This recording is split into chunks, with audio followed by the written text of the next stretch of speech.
Welcome back to the Frisky Risky podcast. We're your hosts, Willie P, Tyler Z, and we have a good episode for you today. A lot going on in the sports world, especially today, Thursday, April 11th. We got the Masters starting today, so we're definitely going to get into that. I know Willie P's got some good odds, some good prop bets there, Mhm. but we're also going to talk NBA and do a little bit of a wrap up for March Madness with UConn being back to back national champions.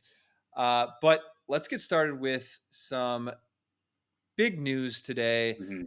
out of, I guess, the NFL camp or the sports world, and that is O.J. Simpson died at 76 years old from cancer. Obviously, O.J. Simpson not only known for his great football abilities, but also, unfortunately, for all that transpired in his murder trial. But Will, O.J. Simpson, man, kind of a I don't think it's a sad day, but then the guy was on trial for murder. Everyone thinks slash knows that he did it, but maybe he didn't. So it's sad, but also you don't really know what to think, man. It's kind of tough. Yeah, it's just a kind of a not a big day in history, but one that I think I will remember for probably the rest of my life. And just because, I mean, I wasn't around, even conceived or even thought of, I think, when he did the whole Bronco chase. And you were telling me you were like 3 years old when it happened. So, like, but, you've always heard of OJ and kind of what he did. And um, just like going through his stats, his career stats I knew he was a freak athlete.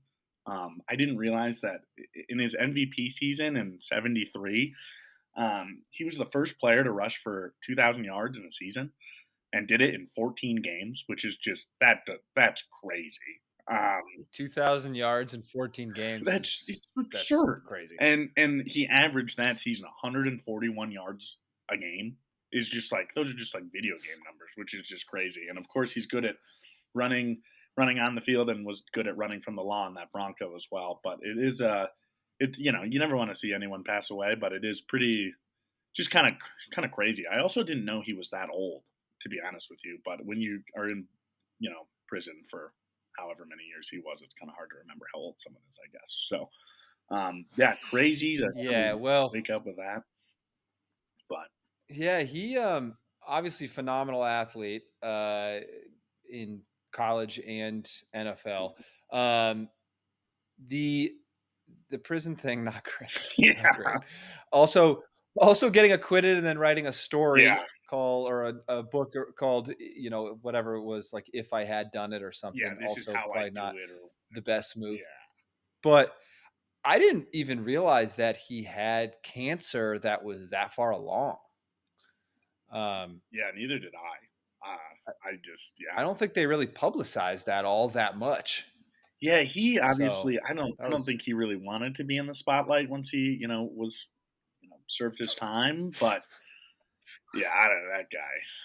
Man, what a fall from grace. I think he's one of yikes. the biggest ones of all time, and I think most people would agree. But just crazy to what a He great did make the Bronco popular, though. He did make the he did. Bronco He did. popular. I wonder if God, he could have had such a good NIL deal with them, now if he was like that'd be he could have, for like their electric one and whatever, but kind of a weird way to start a beautiful day, especially you get that, and then we also got news this morning that the Masters is going to be a little pushed back because of the weather, and that's how it goes. I feel like at least these past like 2 or 3 years now so far at that tournament, there's always been some inclement weather that's kind of come in, which is interesting. So it's kind of been a big storyline, at least with of course Tiger Woods playing in the second tournament of the year, and his body has so far not really held up very well in that one tournament he played in the Genesis earlier. But so a lot of people are kind of murmuring. They're like, let's see how he does. Like, if he has to, he's teeing off later today than he was planning on, obviously originally, and now we'll see, if he can even finish the whole first round today, or if he has to, go make up the rest of it tomorrow morning, and so I don't know. Yeah, I don't think anyone thinks he's going to win it this year. There's I know I sent you that graphic with his odds for all the years that he had played. It was, dude, crazy. crazy. The fact that he had like the odds that he did as I mean, it's to win the Masters, not just to, Mhm. make the cut or do anything. I mean, it was absurd on what some of those How were. many of the I can't he Absurd. had at least 1 or 2 years where he was, like, minus money, and it was just like, "What? How?" Dude, 150. Yeah, like, that's crazy, and going into that, there was a prop bet that you coulda taken before the tournament started. Now, obviously, you can't because it's going on, but for some reason, you could only bet if there would be a hole in one during the tournament, just any day, any hole, whatever. And it was like minus 225. And I was like, this is crazy. Like, and there's been 88 Masters, and I guess there's been, I think the number was like 40 hole in ones, throughout the years. Um, and I was just, and me and my buddy were like, why don't we just fade the public and go the other way, and they wouldn't even offer it, which is crazy. So, I mean, obviously Vegas is like someone's going to do it, and I forget who it was, some one of the earlier tea time guys. He on I think 4 or 5 just put one. He almost hole in one it, and I was like, oh, that's why the odds are so bad because I guess these dudes know how to stick the par threes there. Like it's crazy. Yeah, I think it's hole 16, right? That the most have been made Yeah, on. I think it's totally. Where 16. old Vern Lundquist sit, which is crazy because it's also his last Masters. So if you're not doing anything Sunday around the end of the tournament, I'd definitely tune in to watch him kind of do his final sign off because that'll be a big moment in sports for sure. I mean, he's been around for forever, and he's actually he lives in Steamboat where I grew up, which is funny, and I've met him a couple times. Very nice guy. You would never know that he's arguably probably one of the greatest broadcasters ever, and it's just crazy that he's finally done. So it'll be a special Sunday for sure to see him finally kind of call it quits. Yeah, man. Moving on to the next chapter. Well, what do you got for odds for us? Who's your favorite for the Masters here, Willie? I've been doing some research. I found some dudes that have found their own this kind of 8-step criteria, and a big thing for me for the Masters is obviously Scotty Scheffler is the favorite. He's like I don't think I've seen as big of a favorite um, pre-tournament probably since Tiger, which is just crazy, and he deserves it. He's been on fire. Been playing phenomenal golf all year, and he's finally figured out his putting a little bit since he switched to that mallet putter a couple tournaments ago. So he's obviously the favorite at plus 450. I like that. I also just am not a big public guy, so I don't really know if I could see Scotty kind of having a tough day on Saturday when we get to moving day and that third pin placement gets into play. And if he doesn't make a couple putts early and starts burning edges, he tends to get to be a little bit of a head case. So I know a lot of people like Scotty. There's a good reason to, but personally, I really like. I kind of like DeChambeau, which is crazy to say. He's missed the last 2 cuts. He's I think currently tied right now for first, and obviously there's a lot of golf to be played. But his his pre-tournament odds were like plus I think 1,400, and now they've moved to plus 1,200 on the live. So that's pretty solid. And I've talked about him a lot earlier this year, but I don't know why, but I love that dude from Japan, Hideki Matsuyama. I think he could. He's won here before. He's been playing very good golf this year after kind of going into the shadows the past 2 years.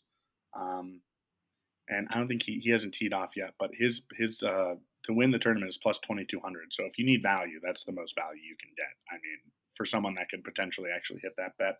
Personally, I took Joaquin Neiman to finish top 20 plus 100, tied for 16th last year, best finish he's ever had. He's been playing great on Live this year. I think he has 3 wins on Live this year. He's been making a lot of money. He looks good. My other one is John Rahm, top 10, minus 105.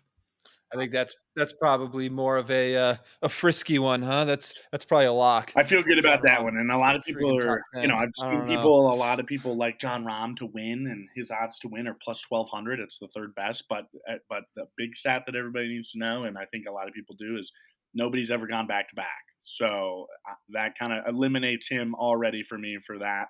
Um, Even if he is Yeah. playing very well heading into Sunday, it's just so hard to do it. And not saying he couldn't, because he is probably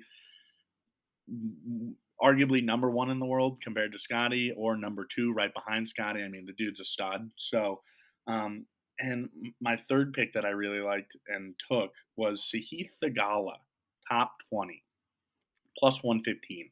It's a little more risky. He did finish tied for ninth last year at his debut at the Masters. He's been playing good golf this year. You know, yeah, I mean, I just like players that build off success, especially at the Masters, especially because it's the same course every year. Obviously, the conditions change a little bit, whatever. But Sahith has been, kind of on the up and up, and at that plus 115, there's some value there. Double your money plus a little bit extra juice. I like that a lot. So, um, the other really big prop that I just faded because I didn't want to be a hater on Tiger, but I also didn't want to buy and drink the Kool Aid was him to win, but Yeah. also him to make the cut. It was even money. So even Vegas, just showing you that it was both one, I think it was minus 113 this morning. Even Vegas is like, we don't really know what this guy's going to do. So, of course, anybody that takes him to make it and he does, they'll be like, I told you so. He's, 5 time, and and if you take him to not and he doesn't, you'd be like, oh, yeah, he's old. He's 50, about to be 50. So I was like, there's too much. It's too, It's an emotional yeah. bet, I And think, for a lot of people when it comes to Tiger, man. We all want him to do yeah, well. It's yeah. Tiger Woods. We No, grew up 100%. he made golf great for us all when we were growing up, so that's an emotional bet. And the best storyline about Tiger, I think, coming into this tournament was the fact that he made public that he was abstaining from sexual intercourse for 2 weeks before the Masters to focus in, and I think That's just hilarious. hilarious, and I think that's why a lot of people were like, "This dude's gonna go crazy." Like, I just was like, "Yeah, maybe." I mean, who knows? Or he's gonna be just taking longer to get up the fairway. Who knows? So, I tell you, I don't love when people come out too hot mhm, in any golf mhm, tournament. I know you like DeChambeau. He's tied for first right now. Obviously, it's very early mhm, on. H- when we start getting towards cut time, um, the guy who's in first, I find usually doesn't win the mhm, tournament. It's usually the guy who is in that third, fourth position, and they haven't really hit their peak yet, and then they start coming after him. And I feel like who's ever sitting the top of that route starts to kind of feel the pressure, and they start to make some bad shots, or they start to try to do some stuff that they should just play it mhm, safe, and they try to be a little risky with it. We've seen it a couple times. So I'll be interested to see when we get to that point, who's sitting kind of in those places. Now, I like Victor mhm, Hovland. I like Wyndham Clark. mhm. Those guys right now, a lot of those guys, even Rory, are even, I think, currently. I think they've all teed off, as far as I know. I think Quick they're quick even. little quick Um, little tidbit about Wyndham Clark. It's his debut at the Masters. No debutant has ever won the Masters. So I don't see him totally. winning, No, but I I see him can doing see well. him being up there. I mean, I know everyone after all the live PGA Tour crap. I know Rory's got people on both sides, whether you like Rory or Yeah. not. Um, but I feel like I'm still waiting to see Rory win the Masters. When I look at that champions, at the big dinner that they do, and you don't see Rory there, you're like, he's just one of, like, he is just such a face of golf. Mhm, It's hard to not see him in there. It's crazy to me that he's not there. And so and then of course I always root for Ricky Fowler, just because mhm. I just love Ricky Fowler. I just love the aura that Ricky Fowler brings and the fun part to the game. But um I don't think he's going to win. Well, But and hey, you another never know. You another never know. funny tidbit is I get he won the par 3 yesterday, and anyone who's ever won the Masters par 3 has never won the tournament. So, like Yeah. Hovland hit a hole in that one. same year. So, right when I heard that, I was like, damn it, Ricky. And he He's done. He's probably like, crap, yeah, should have lost it on purpose. Hovland, Hovland got a hole in one. So, I mean, he's dialed. My man's I hope dialed so, right man. now. I guess he got a Okay. new So, swing coach, and he hasn't been playing that well this year after winning the FedEx Cup, obviously, last year, and I hope he plays well. I really like Victor Hovland. He's a great player. He's young. He's got a hell of yeah. a ball striker. When he's on, he's on. Like, it's crazy. But we'll see. And I'd love to see Xander in the mix on Sunday. But the amount of times he's been in the mix at a big tournament, any tournament, and then just blows it, it's like, dude, oh man. He is the epitome of the Dude, monkey on or Zalatoris. Zalatoris would be cool. I mean, yeah. I mean, I mean, I just that's can't. Happy Gilmore's caddy, dude. Yeah, the fact that we went from March Madness national championship to now here the same week is just incredible. First of all, what a great transition. Um, yeah, UConn did it again, baby. We talked about it. We knew it. I mean, that team has just absolutely annihilated anyone in their path. I was talking to my dad about it. Huge UConn fan, has been since I grew up. Like we talked about, grew up watching the men and the mhm, women. Always had the games on. But when they played Alabama, obviously my alma mater, Alabama shot. I think from behind the line it was like mhm, 73% or so. I mean, they couldn't miss, mhm, and they still lost by double mhm, digits. That's insane mhm, to shoot that well and still lose by double digits. I mean, that just tells you how strong, how deep, and just how many ways that UConn had to beat you. And I think what we had been talking about a couple episodes in a row, Edie finally ran into was when he had a big body that was close to his height. He had 33 points, but a lot of those came at the mhm, end when Klingon was in foul mhm, trouble. Again, I think Edie got some calls that weren't fouls, but I that's neither here nor mhm, there. Um, they tired him out, mhm, man. UConn was running. They have such depth on that team and on that bench that they just kept him running, and you could tell that Purdue had to wait for him sometimes to get down the court mhm, because I think he's just banging into guys, tired. He missed a couple on the front of the rim. He airballed a couple, I mhm. think. If I remember correctly, he was just exhausted. I think by the end, and you can really see what that UConn team does to you. Yeah, it's remarkable how, like you said, deep that team is, and the fact that when Klingon went out for as long as he did when he was sitting with 4 fouls, I was looking at my buddies and I was like, shit, like this is their chance to really make this a game and get back in it. Yeah. And they just held strong and just played UConn basketball. And the fact that, like you said, Edie had over 30. Like he played a good game because he had to. That's the only reason why they were relatively in it. Because the rest of his supporting cast, Purdue shot 14% from three that game. They had 9 turnovers Dude. and 8 assists the whole game. That's Well, we talked about that, right? That it was going to come down to guard play 100%. It if was Purdue had a 100. Yes, chance, and and they didn't show up. and UConn just did what they do. They punched you in the mouth, and once Edie would get a double and they had to shoot, I was like, oh man! And they just couldn't. They just didn't. Unfortunately, they didn't show up for a big game. And yeah, like you said, UConn does what they do. They wore them down, and the fact that they've covered 12 straight tournament games by 13 plus points is I bet Dan Hurley will never be allowed in Vegas because he has taken all of their money. It is. I think yeah. If you bet, I saw this little stat the other day. If you bet $100 last year in the first round on UConn and rolled over your winnings every game of the last 2 tournaments for them, you'd be up like $227,000. It's just remarkable.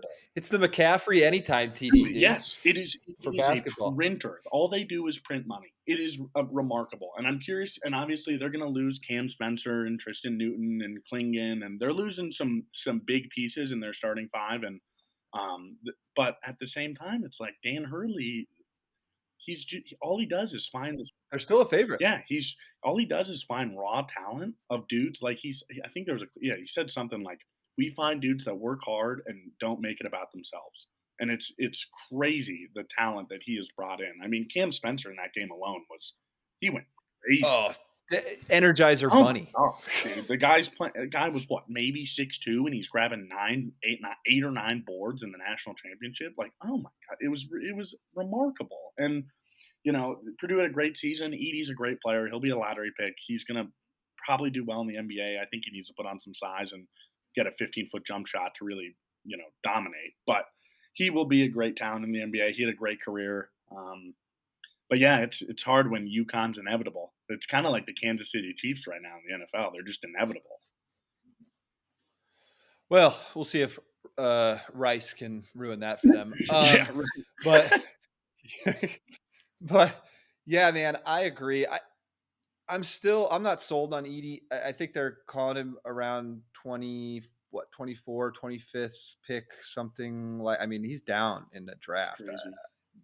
Around there, I think, where he's projected to go. If you can fact check that for me if you'd like, but I think he doesn't have a great projection. I think it's because he doesn't have that outside shot, and in the NBA now, when you got guys like Durant and these guys who are 7'1" or 6'8", 7 foot, and they're also shooting threes. I mean, from what I hear, I know Klingon only tried one, but apparently he's got a pretty good 3-point shot as well, and he knocks him down in I practice. know. And he doesn't really take him in games because he's such a presence down Yeah. low.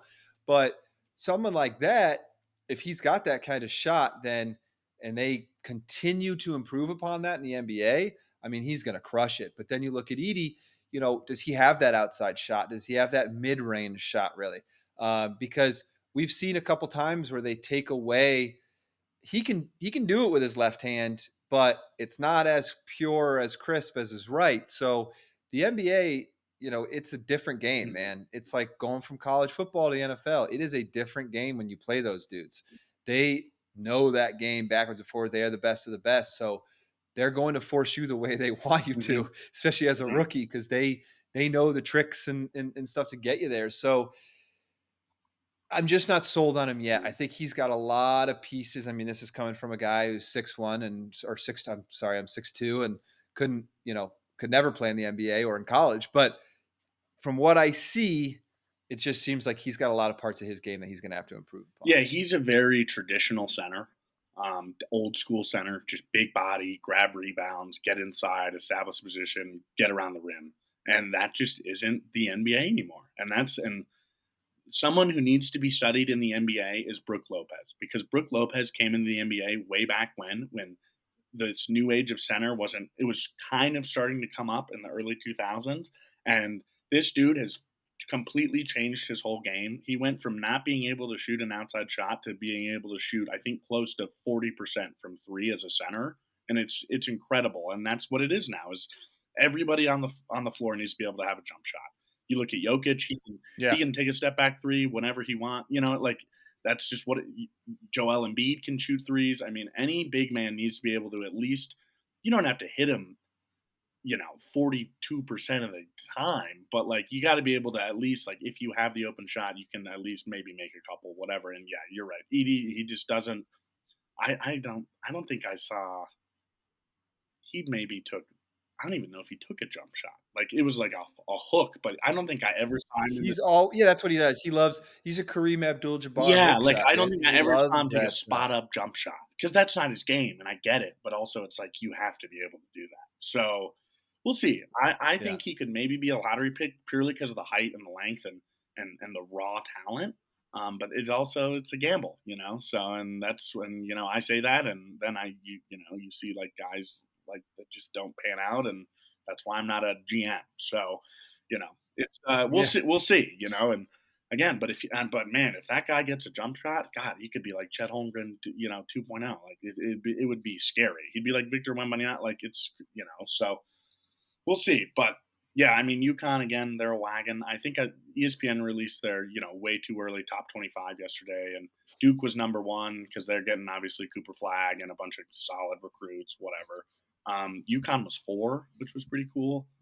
Yep. Iowa State 5. Thought that was kind of crazy. I was like, man. So, and then Gonzaga was 3, which was interesting. I didn't realize they were returning as many guys as they want. And obviously, this will probably all change in about a month or 2 once NIL deals start rolling in and kids hit the portal and all that jazz. So we'll see what happens. But yeah, for now, I mean, yeah, like Dan Hurley said in that post game on the podium, UConn's been running college basketball for 30 years, and that is the most accurate sports take I've heard in a long time. It's crazy. Yeah, I mean, they got six championships, right? And Duke's got Kentucky 3, I think. Was it Kentucky 3? Since I forget when, but everyone looks at those schools as the basketball schools, but really UConn, they are Hmm. the best of the best and have been. And when you look back, they got it's funny because when you say they are a team, they truly are. Because when you look at that's how they win. When you look at the next level, how many of those guys went on to be NBA superstars later on? You really don't hear about many of them, right? Like obviously Ray Allen went to UConn and obviously he was. But when you think of the guys like Ben Hmm. Gordon, Emeka Okafor, Kemba Walker, like these guys who won national championships at UConn, when you think of the all-time great basketball players, their names don't come up, in the Hmm. NBA. They were teams that got together. And then you look at Kentucky, when they're the one and dones, and they go on and maybe they do the big things in the NBA. Obviously, Anthony Davis is a beast. Booker. Yeah. Cousins, some of these guys, but they always seem to blow it in March, other than Davis. And now Calipari's at Arkansas. So, it's we talked about that they were keeping him and then he jumped Oh ship. man. But it's and now with the NIL deals, it's the same thing, right? You have to build these teams, you have to get these guys that you could build these teams with because the greats are just going to schools that can pay them the most money. It's the same reason that Saban said he left college Hmm. football. Calipari, he can't you can't build the kind of one and done teams that he wants to anymore because other schools can just pay the guys Hmm. more. And that's what it comes Well, down and to. that's what's interesting now is he had his introductory press conference and everything yesterday, and he was like, "Yeah, I'm kind of in uncharted waters here. Like, I don't have a roster. He doesn't have anyone on scholarship right now. So he literally Crazy. this is very cool because now we do really get to see how brilliant he is of a coach and recruiting, and because he's got to start from literally scratch, and that's crazy. Yeah. So it's yeah, I mean, I still can't believe he's a Razorback. Like I just like I would. Dude, they gotta have like just a bank account Oh, for him, right? Like of I'm sure NIL money. they must, and if They're they, like this is the only reason he went there with like yeah. no roster, dude. They got to be like, yo, look, this is the bank account we have for you for NIL deals. Like, it's gonna be Yeah. fine. Like, that's the only way I can think that he was like, yeah, I'm out. Yeah, I mean, yeah, I don't know why else you'd want to start from literally scratch. I mean, my God. So, and it's crazy that their Arkansas's old coach, Eric Musselman, he went, I think that's his first name, Eric, but he went to USC, which I thought was kind of crazy. He's had a great run at Arkansas. I was just surprised that he left, and I didn't see all the details of it, but I'm sure he got a huge bag and got paid and whatever. Yeah. Not saying he's not deserving of it. I'm just saying, like, I was just kind of surprised, and but yeah, I mean, Coach Cal wearing a Woo Pig zip is weird, and I have a good buddy that's a really big Coach Cal guy. So he's just, he liked him at UMass. What he's followed Kentucky for years, and I texted him the other night and was like, "How does it feel that you're now an Arkansas fan?" He's like, "I don't want to talk about it." Like it's like it is so funny to me that, and I'm like, he's like, "Yeah, I'm gonna stick with him. He's my guy." I'm like, "Fair enough, dude. I get it." But it's been a wild end of the tournament, and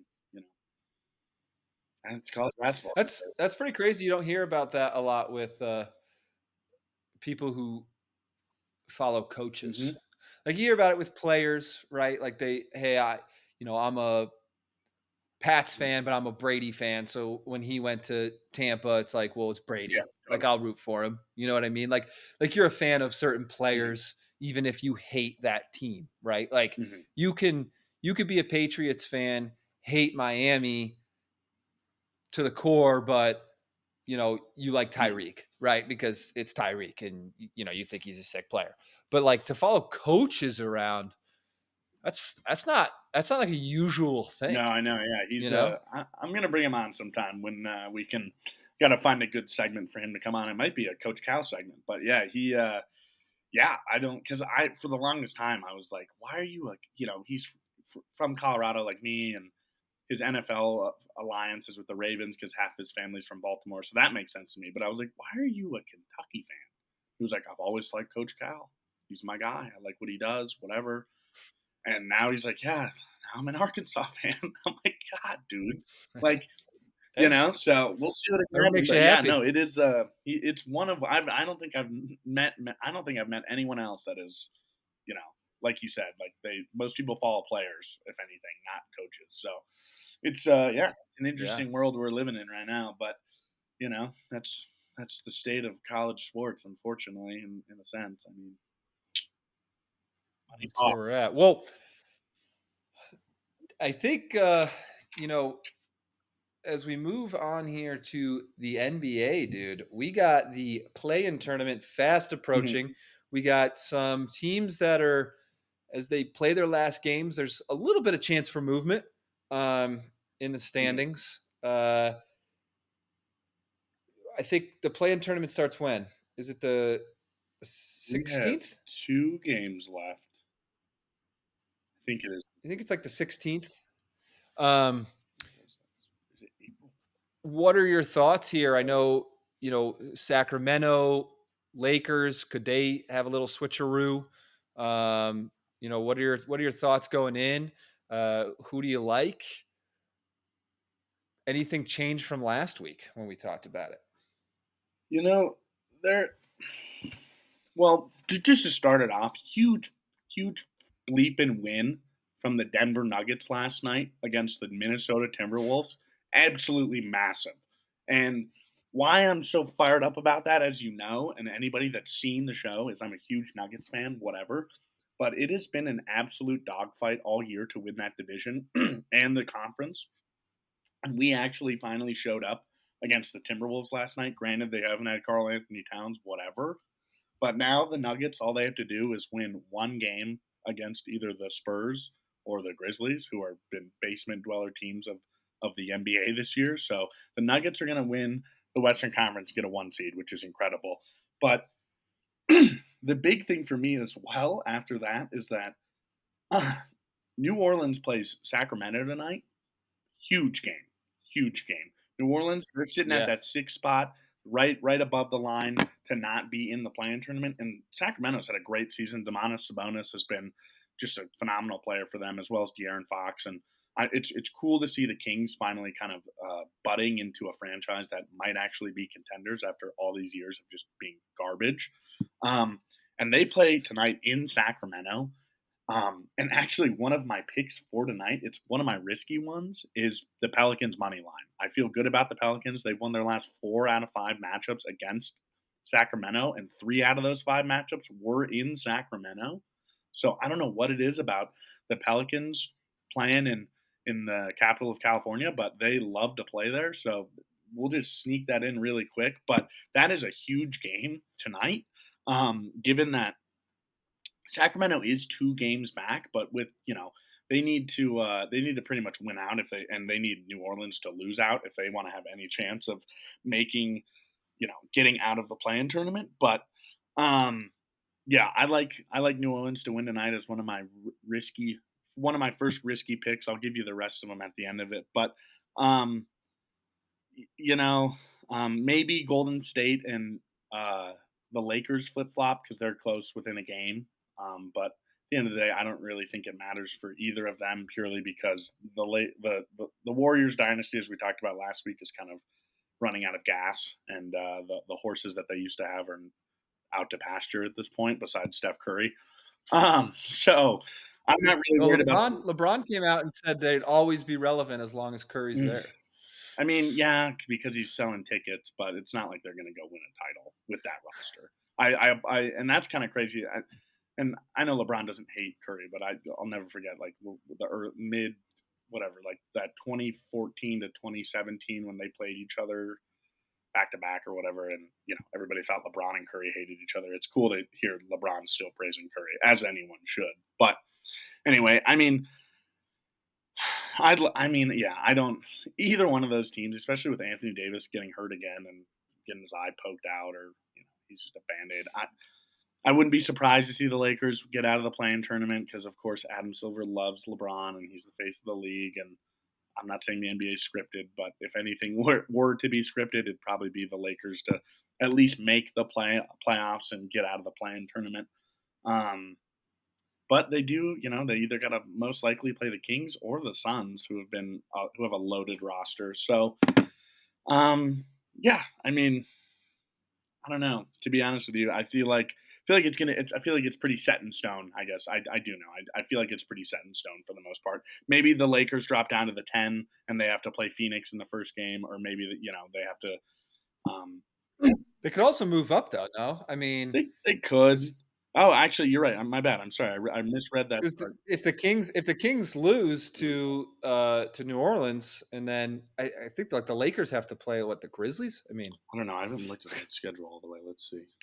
Yeah, but yes, you're right. The Lakers are a half game back from the Kings. So if obviously if the Kings lose tonight and the Lakers win, I don't even think the Lakers actually play. tomorrow? Yeah, if the Lakers I think they win, play yeah, tomorrow. they play the Grizzlies tomorrow, and then they end their season in New Orleans, which will be an interesting game. But yeah, the Lakers could move up, but yeah, I mean, we'll see. I'm worried without Anthony Davis. LeBron James can obviously carry that roster and kind of has all year, but he also is about to be 40 and is old. And granted, he's been kind of blowing everyone's expectations out of the water, especially in the second half of the season. But if it's just him, no Anthony Davis, I have a hard time believing he could carry that load the whole way. So yeah. And then in the East, I mean, the East is pretty locked in. It seems like for the most part, Orlando and Indiana are tied at six. For that 6 seed, so that could have a little bit of movement. But after that, there's still a game above Philly. It is kind of crazy to now see Philly in 7 seed and being in the play-in Yeah. after they did much better than I think most people thought. After Embiid obviously missed all that time, and now that he's back, they're playing well, and Embiid looks good for that injury. But it is pretty remarkable to see them and the Miami Heat in the play-in tournament. So the Heat have also kind of been a roller coaster of injuries all year. But we all kind of know what happens to Jimmy Butler when the playoffs come around. That dude just turns it on. Jimmy buckets, dude. Dude's crazy. So, um, obviously, your Celtics are a wagon, best team in the NBA, best record, all that jazz. So they actually have Should they be have a getting big game against the Knicks tonight in Boston. It's on TNT, prime time, game of the night. It's kind of a weird slate tonight. I think mostly because there were a lot of games last night, but also I think a lot of people, maybe it's because of the Masters or something, even though that's obviously mainly during the day. But just kind of a weird slate. There's only like 5 games tonight. But as I was looking at that Celtics Knicks game, I was kind of leaning more towards the Knicks earlier this morning, just because I was looking at some injury reports for the Celtics, and they had, I think, 4 out of their 5 starting 5 were listed on the injury report. And then as I was about to make my pick and get it going, the lines moved.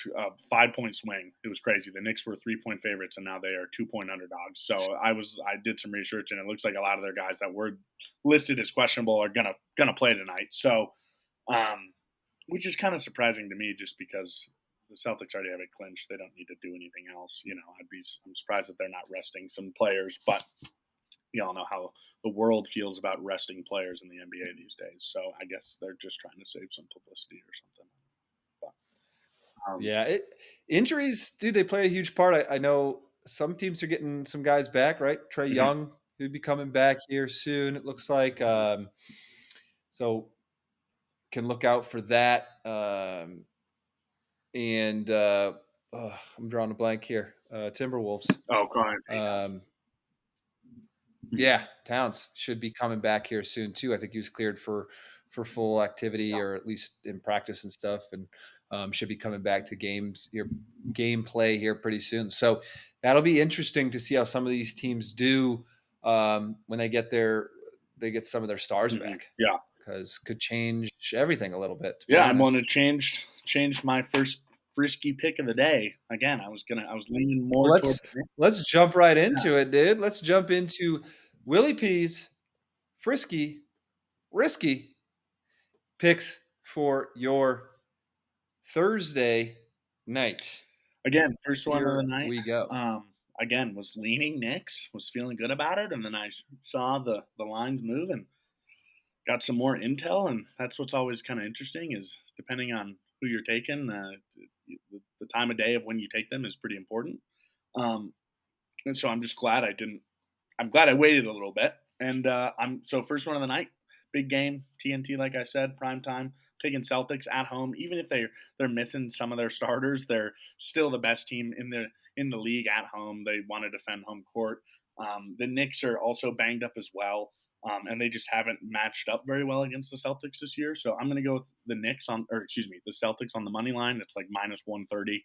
I'd get it as soon as you can, just because it might move as the spread moves and money, goes to different sides of the handle. So my next big one, same game, but Josh Hart has been had a great year. He's had a couple triple doubles this year. He's been a rebounding machine. He, was kind of known for that at Villanova. But that being said, I'm taking him under 9.5 rebounds tonight.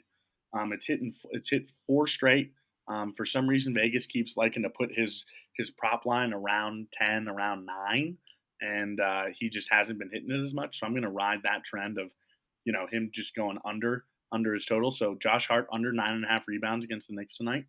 My next big one is Jalen Green.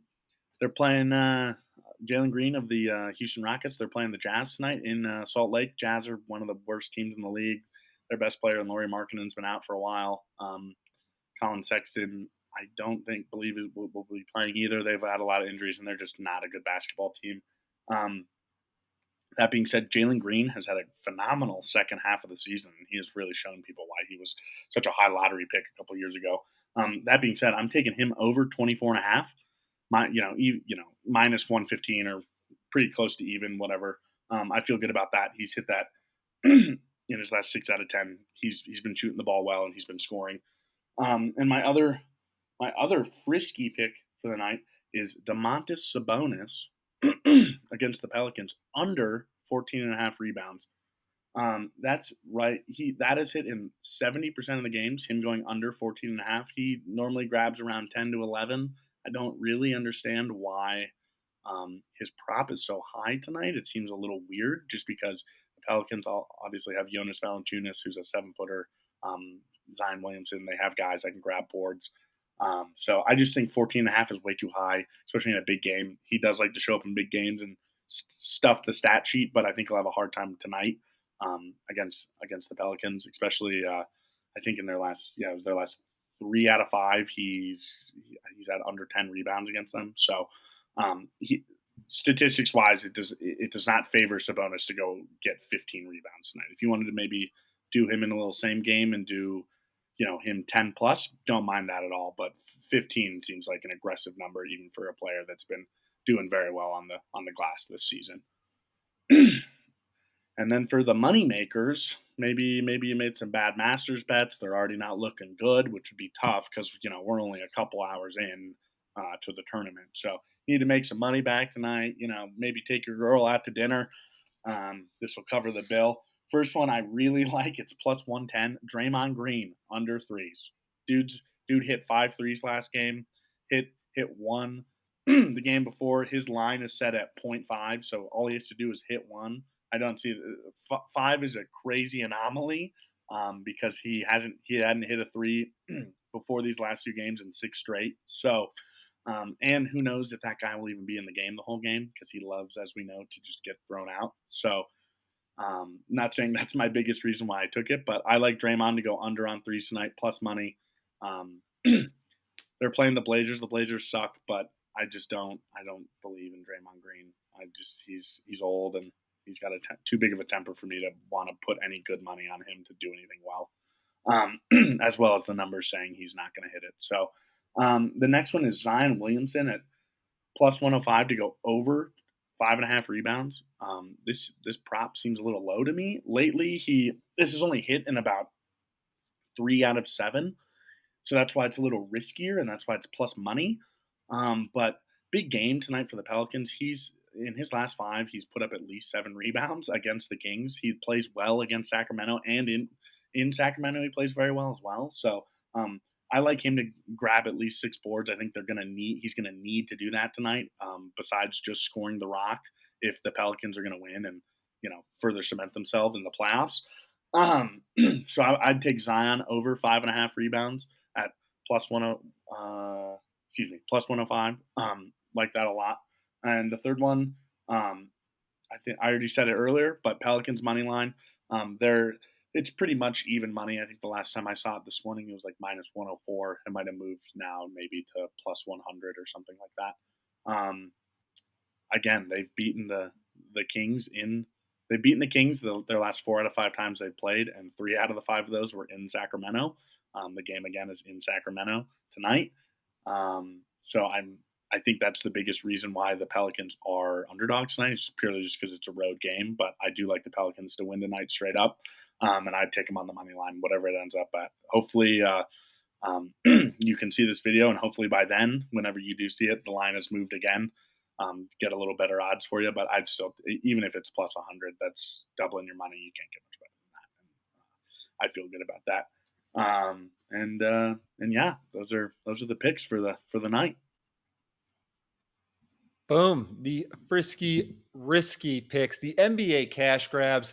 Willie P is putting money in your pocket. So make sure you tune in every week to get more Frisky risky picks. Plus, sign up for the newsletter at thepredictors.com for even more picks, as well as following us on social, both Instagram and Twitter at the Predictors, because Willie P is out here just handing you money. So don't leave it on the table. Trying. But he's trying. He's trying. That's what we're doing here. That's why we brought him out of the gutters and into the view of the people. Yeah. But that is our episode here for the Frisky Risky podcast today. Meet us back here next week where we are going to have even more information, more bets, more knowledge for you, and more storylines, headlines, and injuries to make you the best fantasy football player, NBA fan, and fantasy player.